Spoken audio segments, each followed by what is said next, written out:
And welcome, my lovely viewers. I love you so much for watching this video and I hope it's useful for you. Let me know in the comments how did your last week go and how was your ABCD technique.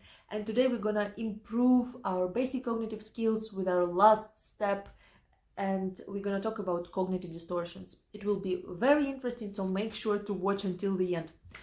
What are cognitive distortions? Cognitive distortions are patterns in our thinking that can lead to negative behaviors or emotions, and often they contain mistakes in thinking. It's like our thinking gets short-circuited, okay?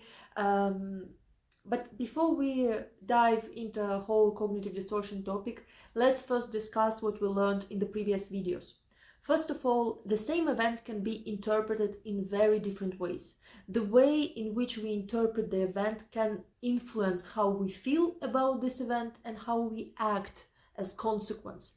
So, for example, your friend didn't call, and one person would feel angry about it, another person would feel upset, a third person would feel worried about the friend, and so on. And their emotions and their behavioral reaction depends on what they think about the event. Number two, the way that we habitually think about things, patterns in which we interpret reality around us, ourselves, other people, the world around us, can be all united and described as interpretation style. So each of us has their own unique style to interpret the reality around us. And it's a bit like style in writing or style in walking or style in music or something, you know. How it gets formed? It gets formed from our family, our surroundings, society in which we live, during socialization, from our teachers, from our peers, from media, from culture, from religion, from the language that we are speaking as our first language.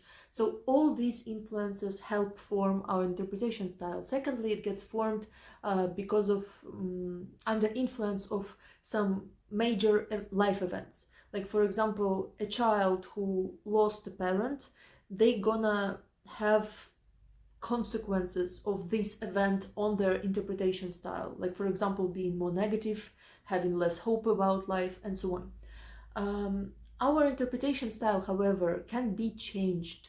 So you doing the exercises and using this playlist as your training and doing home task, you basically slowly, little by little, changing your interpretation style. Why do we need to change it? The problem is that interpretation style is like glasses through which we see the reality, and if it's not clear glasses, if they're not transparent, they can distort what you see. So you might be making decisions based on this distorted image instead of reality in more objective way. Then number three is that all interpretation styles, we can kind of summarize two main ways in which our interpretations go. First one is optimistic direction, second one is pessimistic direction. Optimistic interpretation includes generalizing good events and making them personal, and making bad events not general but concrete, very time limited, and making them impersonal. So optimistic distortion would be saying that I passed the exam because I am a genius. I always pass all the exams. So good event I attribute to myself and generalize it.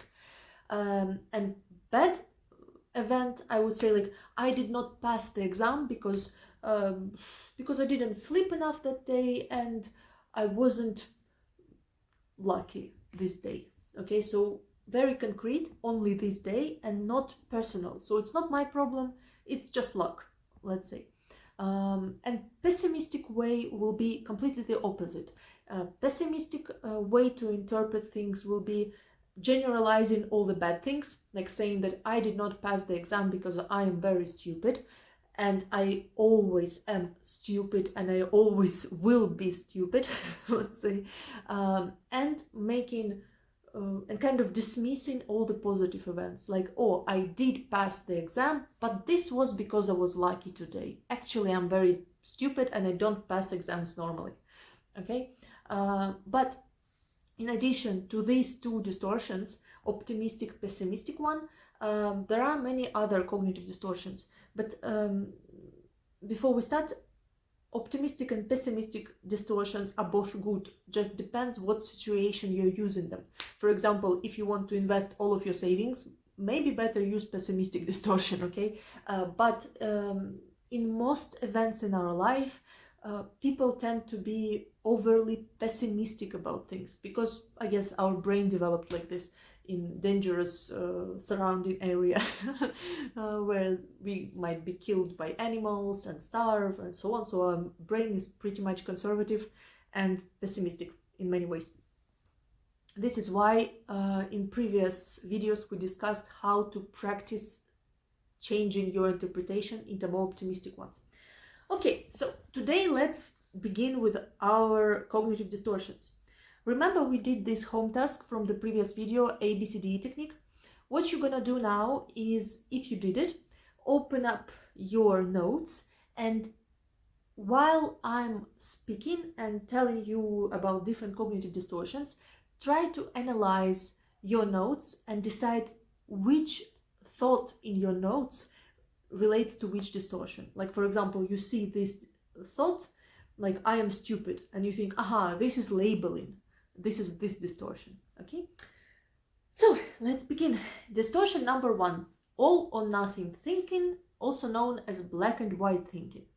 So this is kind of distortion that involves thinking in extremes with no room for shades of gray. For example, you think that people are either beautiful or ugly, either good or bad, either smart or stupid, that life can be either wonderful or horrible, you know, that something you did can be either a success or a failure. And this gives you this very rigid black and white way of seeing the world around you. And the problem is that the world around us and our own actions and other people as well, they are never black and white. They are always with some nuances. So this black and white thinking really limits our view of reality. What we're gonna do instead, like, if you have distortion, let's say from 0 to 10, and you always think in 0 and 10, like you think either good or bad. Instead, we're gonna get used to use all the numbers in between. Like saying, for example, like, today the weather was wonderful, it was 10. But I felt tired, so my energy level was a 7. I had a nice lunch with my friends, so my social need is at 5, and so on. So you kind of use, instead of saying just the day was good or bad, you diversify it. You use different shades of gray to describe it. And we should do the same about basically everything, because nothing in life is black and white. And the point here is, first of all, to diversify. So instead of just judging in one dimension, we're going to judge in several dimensions. Like an event happened, like I record this video. One dimension is, let's say, video quality. Another dimension is audio sound. Third dimension is content quality, and so on. So I judge the end product based on several dimensions instead of one. So step number one is diversify your judgments about things, and step number two is make them more nuanced, more flexible, more using these shades of gray instead of using just two extremes, black and white. Okay, if you have perfectionism, maximalism, and procrastination and all this, probably you have some kind of black and white thinking going on. It's very, very common, I'm telling you. So this was our distortion number one. Distortion number two. Let's welcome it. I just wanted to make like, you know, like they are coming on stage and showing their muscles or something. Okay, distortion number 2 is overgeneralization. This distortion involves making big conclusions based on one negative experience or just several negative experiences. Like, for example, you made one mistake and you're gonna think like, oh, I'm so stupid, I can never do anything right. This is overgeneralization. One mistake, we generalize it on all of our life. Or, for example, your boyfriend didn't call you today and you're gonna think, oh, they don't care about me at all, they never call me. What is it? Overgeneralization. It was one incident that he didn't call, and you generalize it and say that they don't care about me at all. Or let's say you're having a migraine and you're gonna think that life is horrible, full of suffering, and is not worth living. At least I sometimes have such thoughts when I have a migraine. But this is it. This is the distortion called overgeneralization. So instead of saying like, yes, today I am in pain, today, right now, I have this headache, you generalize it and talk about all of life, that all of life is horrible and so on. Overgeneralization is really easy to notice because if you pay attention to words like always, never, everyone, no one, I am, life is, so such, you know, like very all or nothing, everything, always, never, and so on, such kind of words. One variation of generalization is labeling. It's when you give labels to define yourself or other people based on one single experience. Like somebody didn't tell you hello and you label them as rude. Or you made one mistake or didn't understand something and you label yourself as stupid. You suffer from procrastination today, you label yourself as lazy, useless, and so on. So this is labeling. It's like one variation of generalization. Okay, distortion number 3 is mental filter. This distortion means that you focus on one negative side of some event, one negative detail, and ignore all the positive aspects of situation. I think we all know it. Like, for example, you make some photo or video and you post it and you get like 100 likes, but one person didn't like it or wrote to you that they don't like this photo, and you gonna dismiss all the 100 of likes. You're gonna pay attention to this one person who said that this is not a good photo. Okay, so same can happen. Like, for example, if I'm filming this video right now and I make some mistake and I remember this mistake and I'm gonna think like, oh no, this video is horrible because I made this mistake, and I dismiss all the other things that I said right that were not mistaken and so on. So this is called mental filter. It basically prevents us from seeing something that does not correspond to the way we perceive reality. Like, if we see that we are stupid, we kind of close our eyes and don't see all the events in which we acted smart. If we think that we are ugly, we're gonna not notice all the occasions on which we were not ugly, and so on, you know. So this mental filter can be really powerful, especially if you have depression or other sicknesses like this. Number 4 is disqualifying the positive. So in mental filter, we kind of don't even notice the positive. In disqualifying the positive, we explain it in such a way that it stops being positive and becomes a negative. For example, you got promotion at work, and instead of kind of assimilating this positive experience and taking it in yourself as your own and praising yourself for it, you're gonna disqualify it. You're gonna make it bad in your eyes. Like, for example, I got the promotion because they didn't have anyone else. Or, yes, I got the promotion, but my sister has much better job, and in any case, my job is horrible and it's not a big deal. Or, okay, this person made me a compliment, but this is because they are drunk. And sometimes disqualifying the positive can lead to making bad conclusions about good people. Like, for example, somebody is really good towards you, but you are disqualifying it because like you say something like, oh, they are good to me because they are insecure, or they are good to me and they like me because they're stupid and they don't know how horrible I am. And like all this. So basically disqualifying the positive is that you have a positive event, you think about it in such a way that it becomes a negative, and only then you can assimilate it in your own perception of the world and other people. Okay, so number 5 is jumping to conclusions. It means that you make assumptions without real evidence. There are two main types of jumping to conclusions. Number 1 is mind reading. What it means, it's that when you assume that you know what other people think or feel without evidence to prove it.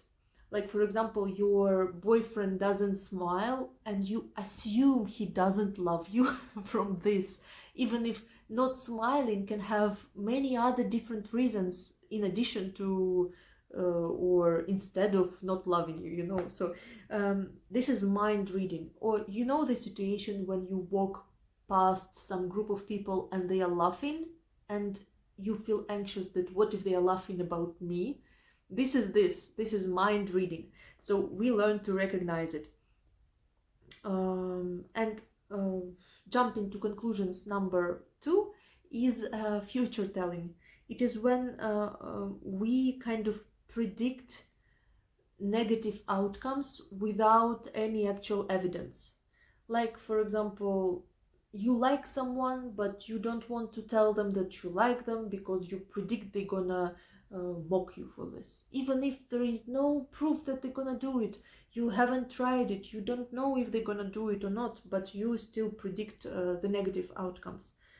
Or you predict that you will fail an exam even if you didn't even start studying for it, even if you don't know what will be in this exam.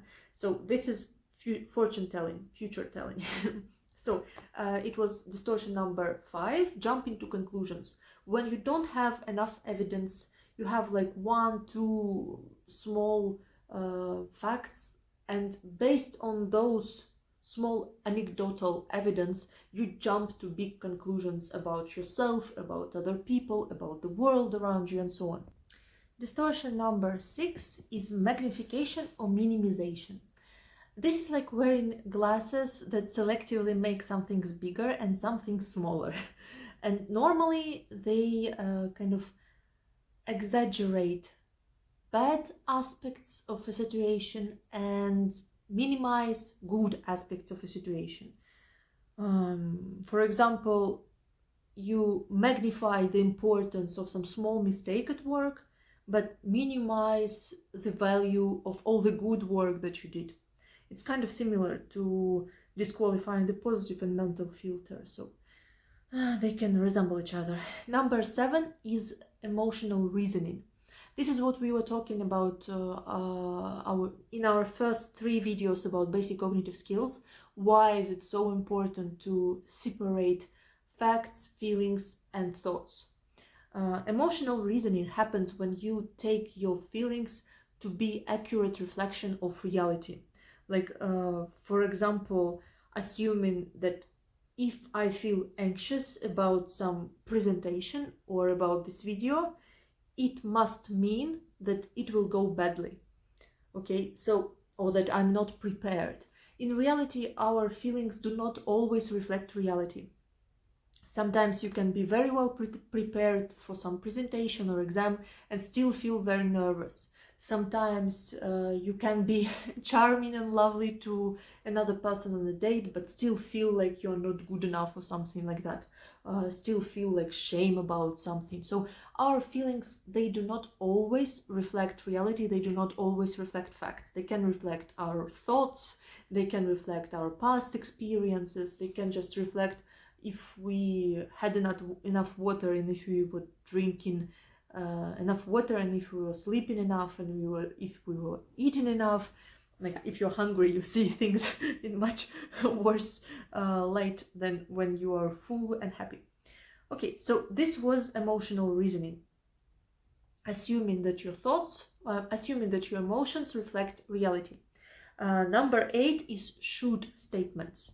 In this distortion, we use those words like should, ought to, must, have to kind of impose unrealistic expectations on yourself, other people, or even the world around you.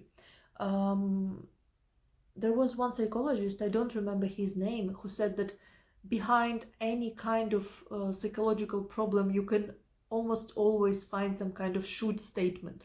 Like, I shouldn't be like this, I should be better in this and that, other people shouldn't treat me like this, they should treat me like that. Well, I don't completely agree that it goes to explain all kinds of human problems in psychology, but still, it's very, very common. Like, for example, thinking that I should be able to handle this problem on my own when facing some kind of difficult task and not asking for help. Like, you have this idea, I should be able to do it alone, or I should be able to be independent and not feel needy in commas. And sometimes should statements, and actually very often, come from society and come to us from media, from books we read, from other people who surround us. Like all this, that boys shouldn't cry, girls shouldn't be angry and impolite, one should be independent and not ask for any help, and so on and so on and so on. All these ideas normally come from society, media, and so on. And especially nowadays, when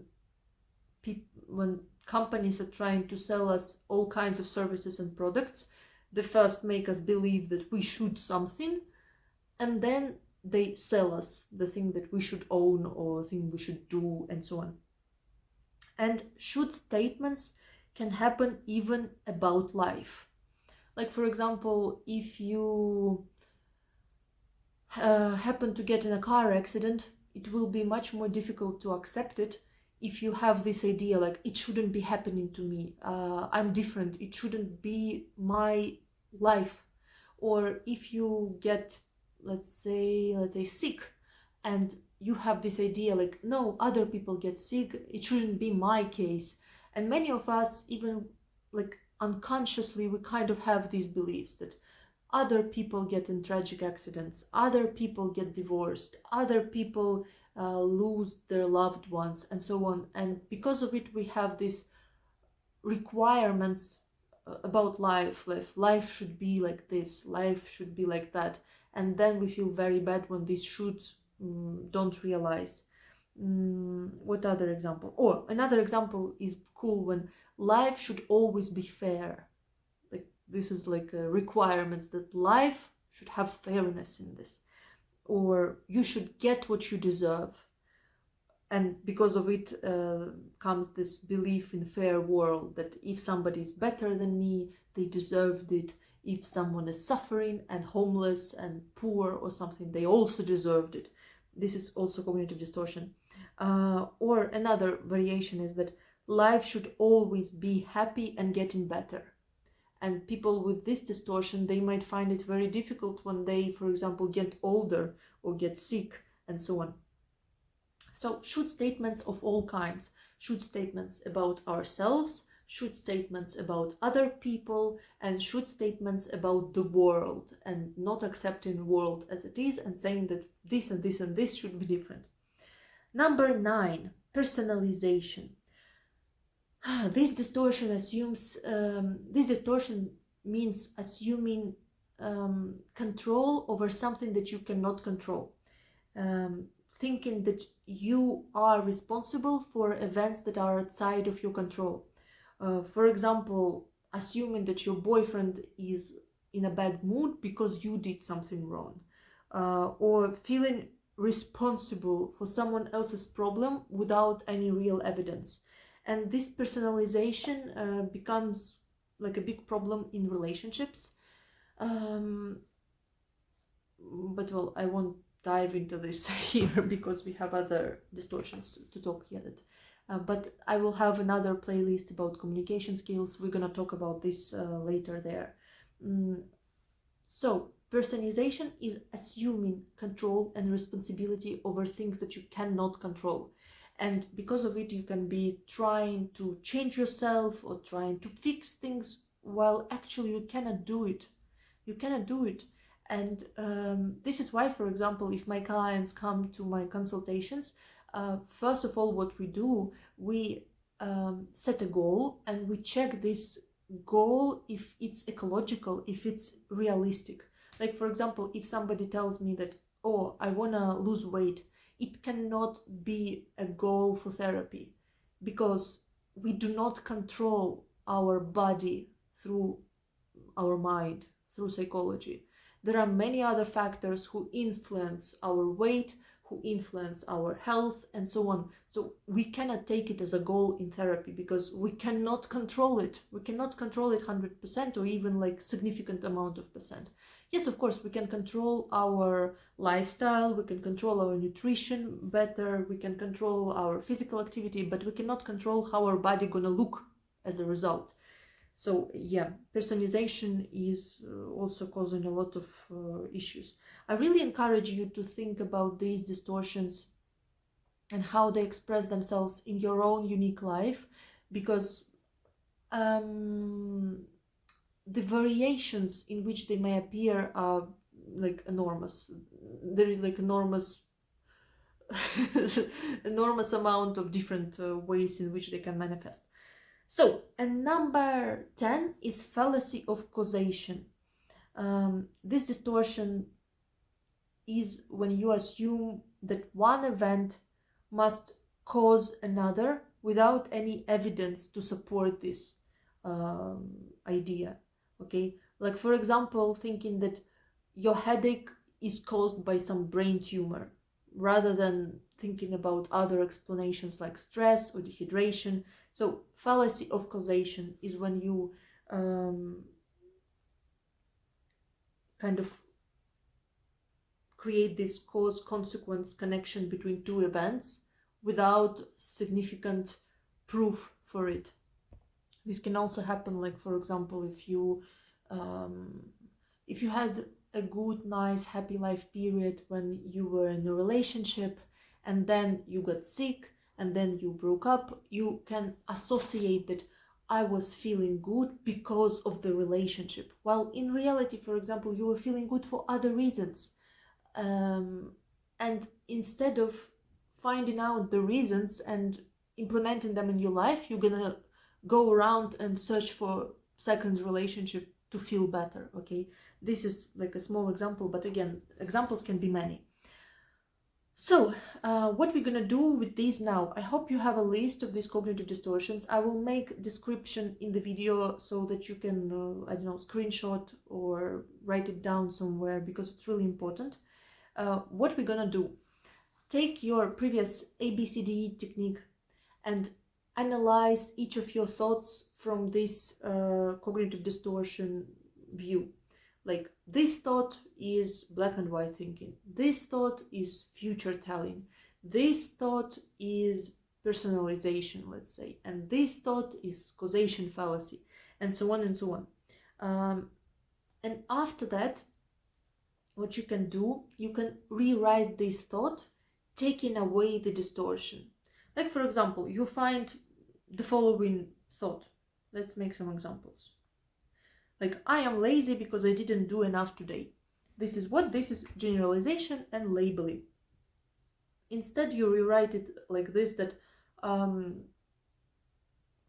I didn't do some things today, but I did those things. It doesn't mean that I'm lazy. It just means that I didn't do those things today. Generally, I'm disciplined and motivated person, let's say. You know, you kind of take away the distortion from there and switch it into something more positive. Or another example, plum plum plum. The only reason I got promotion is because no one else applied. Is disqualifying the positive. Like, you can rewrite it like, yes, I got the promotion because, let's say, there were not many candidates, but also I got it because I'm responsible in my work, because I do this and this and this well. Okay, so we kind of finding the distortion, we taking it out, and we are making our thought more correct, more realistic, more optimistic. Okay, and we take away all the negative distortions. You can leave their positive distortions. Positive distortions are good so far. Okay, so basically what we do is that we find out what cognitive distortion a thought is, then we challenge the thought. Like, for example, what evidence do I have for this thought? What are arguments for and against? Is this thought based on the facts, like naked facts, or is it some assumption? Is it some judgment? Is it based just on how it feels? Okay, is there any alternative explanation why this happened? If you have fallacy of causation, for example, how might somebody else view this situation, and so on and so on. So basically, you kind of challenging the thought. And number 3, you reframe the thought. Instead, you kind of come up with more flexible, more nuanced, more realistic and balanced way of thinking about the situation. For example, instead of saying I am a failure because I made one mistake at work, reframe it as everyone makes mistakes and this was a learning opportunity for me.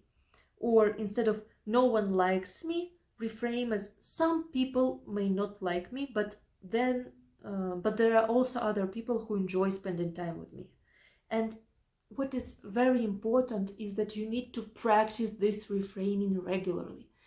Not for the rest of your life, no, but in the nearest future, yes.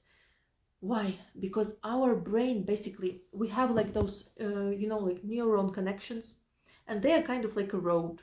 The more you walk on this road, the easier it is to walk there. The bigger the road is, the better. But if you like making some new road, you have to cut down the trees, you have to walk through mud at first. Okay, so it's very difficult at first, but the more you use it, the better it becomes. So if you have been used to using those negative distortions all your life, just doing this exercise once won't switch your brain into a new way of thinking. It's very important that you repeat and repeat and repeat and repeat and repeat and repeat, and after repetition it becomes automatic. Your thinking just never goes in those cognitive distortions again, and even if it does, you immediately recognize it and you do not believe into them completely. So it is very important to practice it. The more you practice, the easier it becomes to recognize when you have distorted thinking, and you're gonna have distorted thinking much less. So also remember that cognitive distortions are very common. Everybody engages in them at some point, and especially we are vulnerable to these mistakes of thinking when we are emotional and in stressful situations. So pay attention to moments when you are emotional, and it's better to use this ABCDE technique and to find cognitive distortions exactly about situations when you are emotional. Whew. Okay, so your home task, last home task in cognitive skills training, will be using ABCD technique from the previous video, but in addition, you're gonna analyze each thought and categorize it according to cognitive distortions in it. Like, for example, this thought is black and white thinking, this thought is future telling, this thought is mind reading, this thought is labeling, this one is generalization, and so on and so on. And you're gonna do it again for a week, and slowly but surely you will be able to automatically do it. So please, please, please invest some time to do this work. It will be so, so beneficial for you. And I love you very much. Thank you for watching my videos. I'm very happy to see you. Please write down comments and support, and you know, I'm a very loving person. So please, if you can, bring more people for me to love. Share this video and send it to your friends, send it to your family. Maybe you will help someone to improve their life, and they will be living much happier, much more balanced, in a much more balanced way. So I really hope for that. And I'm very excited to say that our cognitive basic skill training is finished after this. After that, maybe we will go into intermediate cognitive skills sometime later, but stay tuned, because we're going to talk also about emotional regulation skills, communication skills, behavioral change skills, and many other, like stress resilience skills, and many other wonderful skills and techniques. So stay with me, please, and write down in the comments if you have any questions, and tell me about your experience, because I really want you to feel the improvement in your life and to notice it as well. And I see you soon. Bye bye. Love. Share. Remember to share, please.